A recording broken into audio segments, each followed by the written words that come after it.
Our programs offer many languages. Please visit suprememastertv.com/schedule. Nos programmes offrent plusieurs langues. Veuillez visiter suprememastertv.com/schedule. Nuestros programas ofrecen varios idiomas. Visiten suprememastertv.com/schedule. 番組は多言語放送です。放送予定は suprememastertv.com/schedule。Just making sure that people see the people of different varying abilities are fully participating citizens is very eye-opening. And children of varying different capabilities, including wheelchairs and so on, need to enjoy the playground equally in a way that is fully inclusive. Minister Audrey Tang, Using Technology to Enhance Democracy, Part 3 of 3. Continue watching to find out more.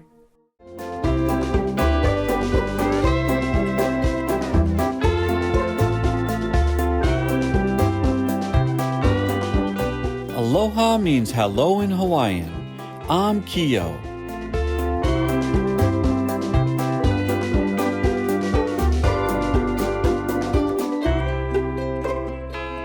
The people of Hawaii in the United States cherish friendship and trust among incredible human beings like you.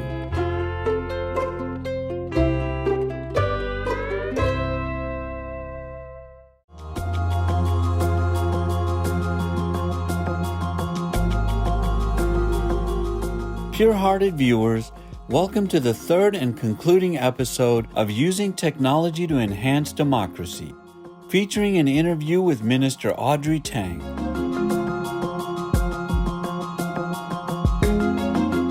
As the Digital Minister of Taiwan or Formosa, Minister Tang uses technology in innovative ways to better serve her nation.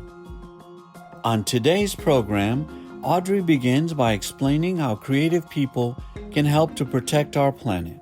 I think there's a lot of room for designers, for artists, for people who are creative to find new and interesting ways to attract people to the idea of that you need to take care of the planet and the people in order to make a profit. So the people and planet before the profit, but it only becomes profitable if people find it interesting and attracting. Of course, the Circle Plus tea serving app is a very good example. And I also helped the crowdfunding campaign of Clay, which is a non-animal leather, but they make a bag that looks very much like a leather, but it does not pollute the environment nor do it harm the animal. But of course, for people to purchase a leather bag, they're into some textile feelings, some touches of whatever nobility it conveys or whatever, right? So you need to not only recreate such designer feelings in this new vegan leather, but also to add even more to it, so that people, just like people who prefer the Beyond Meat to meat, or the Impossible Burger to burger, one need to feel like beyond. So not only that it need to taste good, it also need to taste in a way that seems futuristic, that you find this as something genuinely novel, something new, something that you will share with your friends in order for it to make into a widespread idea, not just people who are already vegan, but people who are not vegan would prefer, for example, the Impossible Burger, not because it's vegan, but because it tastes great, right? And so we need more creative types. We need more people who are into, gastronomy, into design, into art, and so on, to show that this kind of lifestyle is preferable not only because it's ethical, but because it's fun.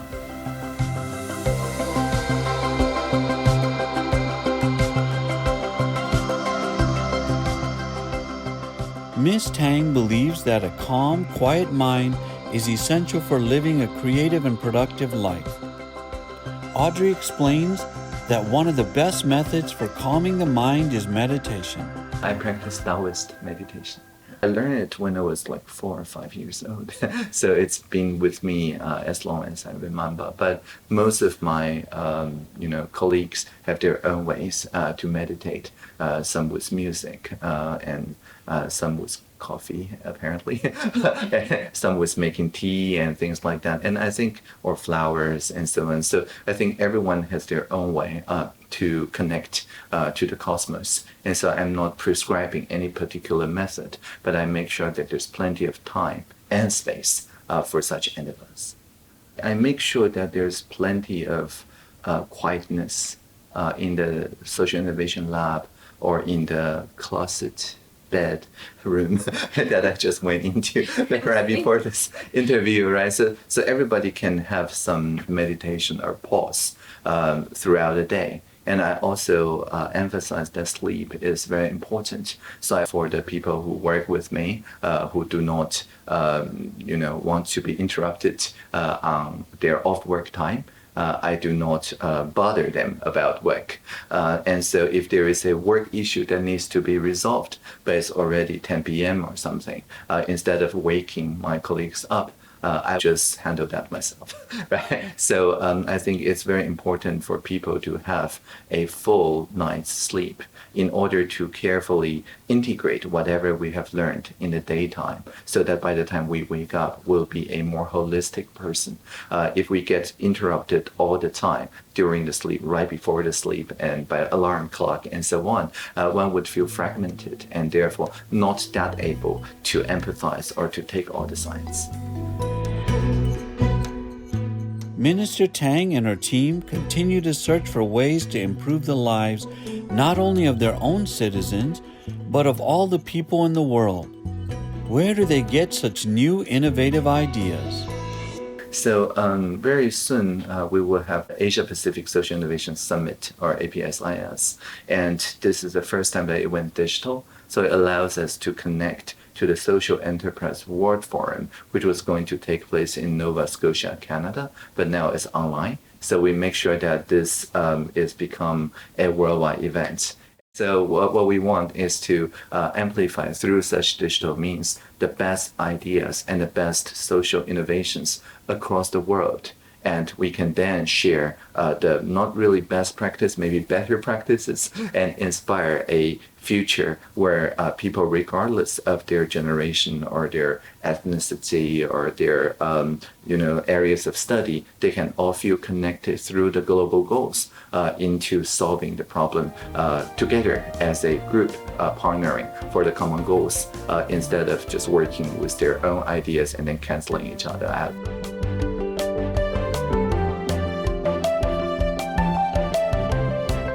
Splendid viewers, we'll be right back after these important messages. Please stay tuned to Supreme Master Television.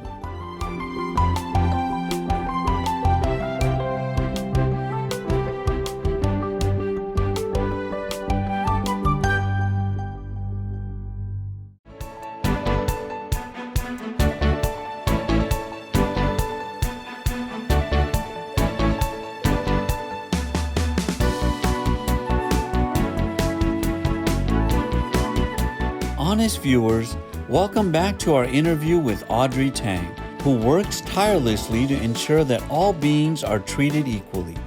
She next shares her thoughts on intersectionality, the way in which multiple forms of discrimination can affect marginalized individuals or groups.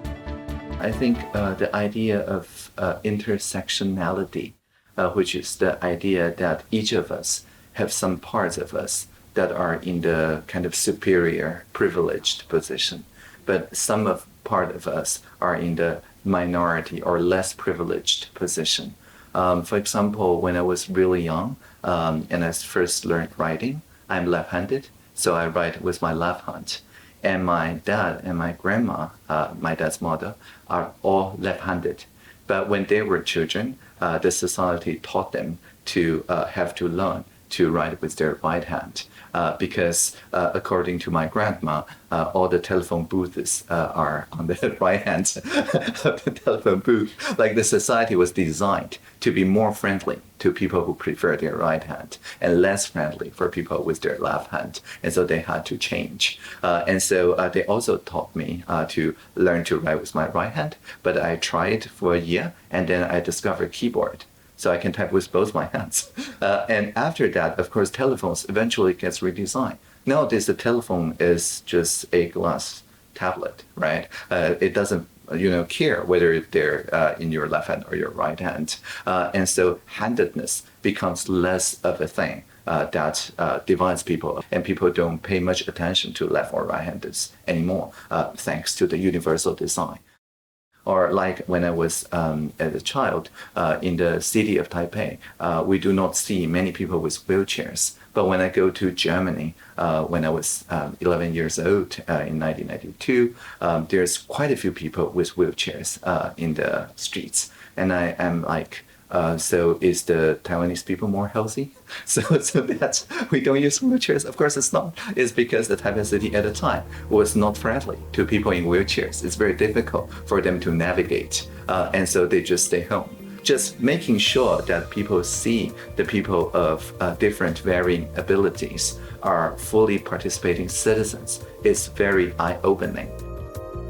And nowadays we have quite a few parents in Taiwan are making sure that the playgrounds for children are designed with the children, for the children, by the children, and children of different capabilities, including wheelchairs and so on, need to enjoy the playground equally in a way that is fully inclusive. So this idea of inclusion, I think, is the main thing that brings us into the same idea of my vulnerability enables me to empathize with your vulnerability. And even though I may be in a privileged position in some attributes, I would not abuse this position. So we may be physically apart, but we are connected in our feeling of vulnerability through intersectionality. And I think that is very important. At the conclusion of the interview, we asked Audrey if she had some final words for our global audience. I would then just wish the people watching the television a good time and live long and prosper. Thank you all for all your work you're doing for our environment. Be veg, go green to save the planet. Respected Audrey Tang, thank you for your diligent and tireless work using technology to benefit the lives of all people. May you be blessed with abundance in all aspects of your life.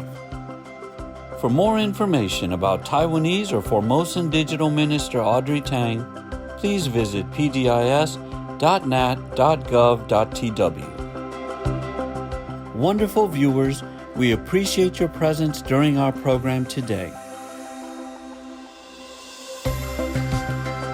May you and your loved ones enjoy the blessing of heaven in your highly moral lives. Our programs offer many languages. Please visit suprememastertv.com/schedule and suprememastertv.com/GG.